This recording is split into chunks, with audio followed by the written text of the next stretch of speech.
Now, see, there's a reason, though. Some people know music ain't a commodity you can buy and sell like the wind. No, no. You can't buy and sell the wind any more than you can sell music, right? You can't police it, as one would say, money, right? Or something solid, right?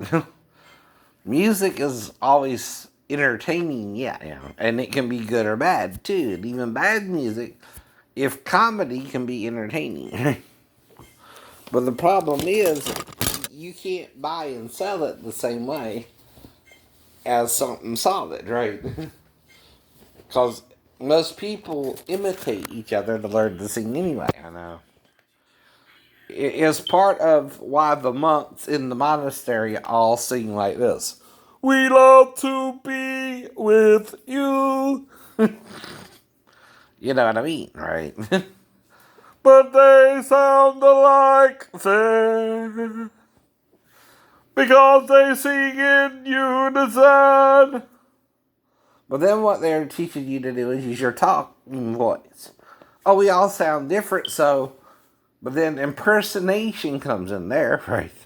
See, if someone's an impersonator, they can change their voice to match your voice. And that's teachable. That someone can educate with using your music. That's why, again, you're going crazy, right? On people trying to sue them for singing a song that anyone under a similar circumstance might can write. Mm-hmm. I might could even write the song Taylor Swift did, right? About her infatuation with the captain of the football team, right? Like, I would be infatuated with the cheerleader. But not me and Taylor wouldn't even notice each other that we're alone. By the way, if you get the point. We're panting for what we can't have right now. Instead of realizing we're both on the sidelines, ignoring each other, going after a dream we might never achieve. And even if we do, you know who's going to hook up first, them. And he might get Taylor pregnant too, but he's going to choose the cheerleader over Taylor. Why? He's an asshole. But again, I'm going after the cheerleader who's also with the football player. Mm-hmm. You know what I mean? Now, unlike in the movie, nerds, right? Jocks want sex as much as nerds do. Don't play that dumbass game. Yeah. And the jock's gonna pop that first. If you're not careful, he'll pop Taylor too, right? He's the asshole. But you want the cheerleader too, right? You're not really something Taylor would be interested in either. Nor the cheerleader. That's your problem. That's your problem. You have to go at home and fantasize about the cheerleader anyway. The guy who has her is the one who actually has her, idiot. Not you. Meanwhile, Taylor's liking the captain of the football team too, right? She's wanting to hook up with him too, right? And you wonder why a menage a trois is a thing. If two men want the same, two women want the same man, too. That happens too. But it ain't love, is it? It ain't love, is it? It's control and lust over sex, right? What's the difference? Well, how do you treat the person who's single? Who's like Taylor, but not like the captain of the football team or the cheerleader, right? He can't get a date, right? He has to go home and jack off or have sex with his bed or something in the middle of the night. Having a wet dream because he can't get either Taylor or the captain of the football or the cheerleader, right? And some want the captain of the football team too. You know what I mean? Let's be honest, right? But still, you know what I mean? It's a jungle out there. That's a jungle out there. But they're right, you can't kill them over being gay anymore, just like you can't kill people over adultery anymore. You know what I mean? That's the punishment for it. See, adultery to Moses is just as abomination as sex with a man. The punishment is the same thing, stoning your ass to death. He don't distinguish. I know he don't distinguish. Whether you're with a male or a female, either you're still adultery. Is still adultery. It's the crime of being married to a woman too, and having sex with a man or another woman, right? Now he kind of breaks it off in that he hardly ever lets the woman stone the man and his new wife, right? You know what I mean? He can have a harem, and she can't cheat on him as long as they're married unless they divorce, and then she can go find her another man. But it's kind of right weird. If you're reading the Bible, that's your problem too. You're not reading it to comprehend it. You're reading it like a novel. You're just reading to pass the time, right? You're not understanding what you're reading because it don't make sense to a modern day audience, right? Because it wasn't written to you. It was written to Jews in the 35 AD, right? DC, or right? 3,500 years ago, or 15 BC is what they think, right? Whenever. It's not about writing it to you anyway. Moses ain't writing it to a English-speaking audience. He's even creating a new language there. Hebrew did not exist until Moses created it, by the way. Right? Moses had to make it a language, right? By making certain symbols represent the vowels for and consonants and all that, right?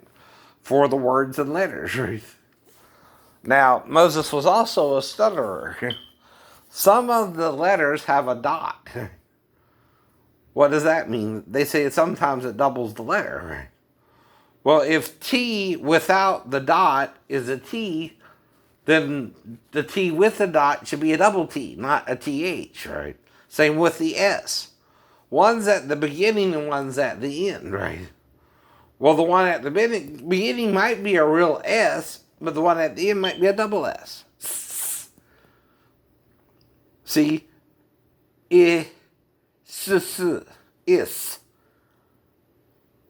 what a man should be called. Is. Yeesh. Yes. It's almost like a yes. With a double S at the end. Because Moses is a stutterer. Right? You heard of stutterers, right? They can barely talk. Right. They say double words. They repeat themselves a lot, right? See. That's why I say I know. I'm trying to confirm what I'm saying. I know what I'm saying, right? And see, most prophets weren't received in their day. They were prophesying, right? Like I keep telling you, right? That you don't want to hear it. What they're saying to you. Because it is being manipulated. Something's manipulating you to not understand it, right? And it's controlling you so soundly, you're denying it as it denies it's controlling you too, right? Oh, this is me, you know. This ain't Satan. Well, Satan thinks that too. I'm not Satan. I'm not acting like the devil. No. That's denial. That's a lie too, I know. That's what you don't want to understand. But I did find the money order, but guess where I found it? Like I said, the first place I looked already, you know. So again, did someone bring the money order back and take it out the house? And again,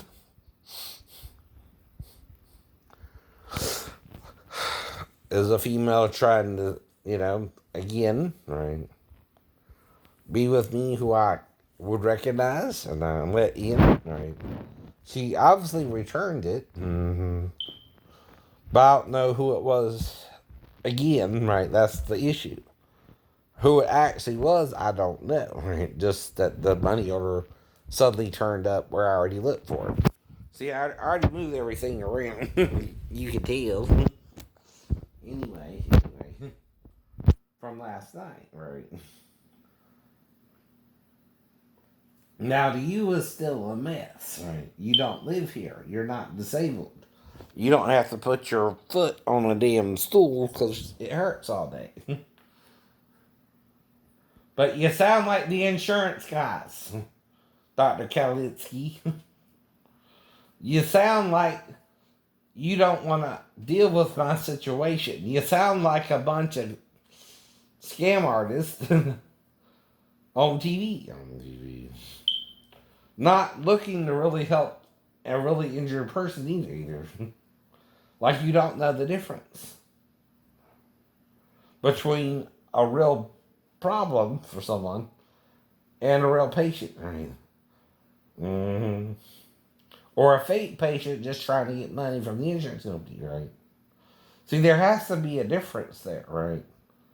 Or you're letting those who don't need the money get more money than they deserve, right? And vice versa, right? Those who do need the money can't get the money because the people who don't deserve the money are getting the money, right? That's the problem too, right? Don't matter who you are. Right is right and wrong is wrong and fraud is fraud and truth is truth, right? Now, all I can do is show you my injuries they're showing me. That's why I keep doing that once in a while. Even if it's every year. And what you think is going to happen. Jesus would have to morph that all back together, right? As if it didn't happen, right? Now, I'm not the one saying he can't, right? By the way, I'm not the one who had those x-rays when I fell. I also had x-rays at the wreck that didn't show none of that, right? Or if I did, I'm so blacked out, I don't remember them telling me anything. Same at the vault. I don't remember what the hell they were saying, but I'm trying to get out of bed or something. They're not keeping me down for the whole 2 weeks. No, they're not. Nope. I'm trying to get out of bed. No. I feel like I can get out of bed, right? And they're trying to convince me I should be bedridden. And we're fighting over it for 2 weeks. I know we are. And they're lying to you. No. Because their expertise says I should be paralyzed. My faith in God says even if I'm paralyzed, I can walk again, right? So we're at what's called a faith issue, right? You see the injuries yourself. No. The only one who can't lie there is me because I believe in God and Jesus over them, right? Over the doctors. And see, that's going to cause them to panic if I really heal, right? Or you can really walk on it, right? Not me, not you, who's exercising the faith in Jesus he's supposed to have if injured like that, right? I don't just lay there like a lump on the log. I try to get out of bed. Like the man who got out of bed. Or the guy by the pool who couldn't even get into the pool fast enough before everyone that got in before him, right? But Jesus told him again, take up your bed or mat and walk, right? Twice he did that with 2 different men, at least, right? I had a nightmare. Whatever. I know. You're making it a nightmare. You are. And see, when the prophets come, you don't want to hear them anyway. They can't make you understand what you're doing is known to everyone but you. You understand that as well? You're what's called the last one to really know how bad it is, right? Until it's too late. But I know something's going on. I know there's something going on.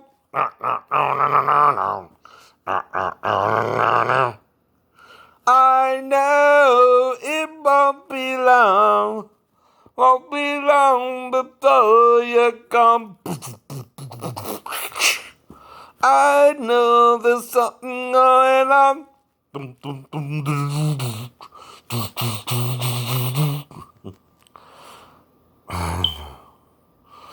So do you. Difference is, I'm the one trying to deal with it and help us get out of it, but you don't think you can get out of it. No, you're not even trying. You're not even trying. Even the Christians aren't trying to get out of it. They think it has to happen, right? You don't think John wrote that to say there might be an alternative, right? But you won't choose the alternative, I guess, right? Until it's too late. And what John written actually occurs, right? Because most people walk by sight anyway, Christians. You too. You too. Now, I'm not saying God ain't called a who in the Bible. But it's also not a man. Okay, so there's something going on, right? You're not wanting to deal with about God. If it says don't make graven images in the likeness of male or female, and you're male or female, what else is it telling you? Is there a third image? One that's both, maybe? Right. Yeah. Right.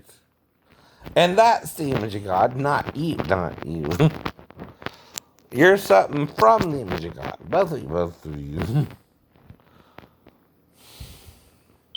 But you don't want to hear that. You want to pretend you're still the image of God and she's your glory, right? Not, again, the glory of God. The glory of God. She's the glory of the man, according to Paul, right? No. It's the glory of God in the flesh of Jesus Christ, right? Now, 3 appeared to Peter, James, and John, 3 men, right? Was the other a male and the other the female? With Jesus being the hermaphrodite image, right? And 3 appeared to Abraham and Sarah. And the couple went to Sodom and Gomorrah to see what would happen to them, right? And see, the angels are prepared, whatever happens, to be met with either acceptance or violence, right? Which is what they were told, right? That city was becoming so violent, no one could really go there without being assaulted somehow, even sexually assaulted, to the point of death and rape, right? And again, that's criminal because it's wrong to harm another human being, right? Period. You can't murder, rape, assault,